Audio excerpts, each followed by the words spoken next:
one return deserves another. Last week we told you that there's a good chance that Captain Kirk is coming back. Well, Trek fans, if there's any still left out there, they've gotten a different one. They've been asking for this one. Star Trek Janeway, a series focused on the return of the classic Kathryn Janeway, is set after the events of Prodigy, which you're not watching. That was a very good show. It's a very I put it on the same vein of Clone Wars for Star Wars, and perhaps after the events. Yes, I should have known Dark Moon. And after the events of Picard season 3, speaking to a crowd, which last week we actually told you on the official Star Trek crew. So chances are she made it off the boat, which is a good thing.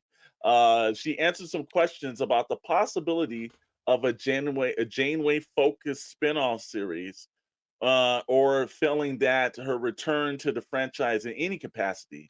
And she put, there's a conversation happening and it's being pursued. Now, the last time we saw her, and then she basically has been acting for the last couple of years on Prodigy, which is a very good show. It's over on Netflix. It's the animated version.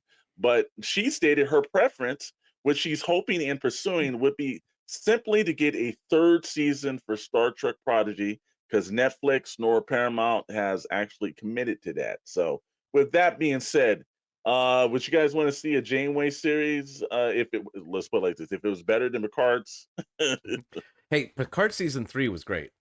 I really enjoyed that one. 3. But yeah, that's the only one you need to watch. Look, Kate Mulgrew is great. I loved Voyager. She is one of the great captains because she does stuff harsher than even Picard and Kirk. She is brutal and unforgiving, which you have to fight the Borg. But there's some interesting things because she is going to be at about the age when Voyager came back in the end. But then they went back in time and fixed it. So they came back, the 25 years earlier or whatever. Right. But they can do something because it's time travel, bring back that story or just see where she goes from here. But she's a great actress. I love the character. Okay. Richard? I am going to say something that's probably very unpopular. Well, that's why we do the show. He preferred the episode with Princess Leia when she was attacking the Borg. Yeah, I despise Star Trek. Wow. The only thing of Star Trek that I've ever liked was Next Gen, and I was in high school at the time. So yeah, no. So we've got you and Dark Moocher. You and Moocher. Chet, you carry any of these rebooted series, or just a pass on you, brother? No, I love Star Trek. She was fantastic. She was great. I do happen, yay, Richard. No, Moocher.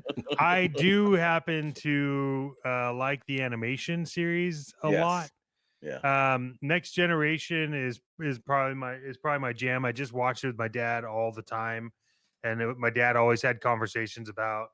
He would get deep into conversation. I'm like, man, I just wanted to watch the show, but all right, I guess we'll have this conversation. I think it's cool, but here's my problem: is it was already a rough series. I don't think a lot of people got into it, got into Deep Space Nine, and I don't think a lot of people after Next Generation, all these other series that came out were hit and miss. And I agree with Scott getting a Worf series. I'm in that 100% nonstop all day long. Klingons versus the Sith would be amazing. So I think this is I'm curious to see what happens. Excited? No. Curious? Absolutely curious. They need better showrunners than they have had on most of this stuff, and hopefully they get rid of just the production company that's been doing it, because Section 31 is the worst Star Trek thing that's ever, there's no episode of television that Star Trek has ever done that it's as bad as that. Really? Other than Phase 2? Because Phase 2 didn't even get to get on TV. No. Look, I will take test footage. It was that bad. Yeah, it was bad. I mean, it's resembled Star Trek in zero ways, except that they sometimes use, oh, hey, that's a Vulcan. Oh, that's a Klingon. That's it. Otherwise, it had nothing to do with Star Trek. Yeah, I don't know how that got greenlit and who the hell wrote that, but somebody that wrote that didn't watch Star Trek. I can tell you that. Because Michelle Yeoh said yes, and that Yeah, well, she that's just won an fine. Academy Award. Well, let's do She's something. Doesn't she's a have to great make actress. sense. Just write her in something that people are going to want to rewatch. That's the problem. You'd think.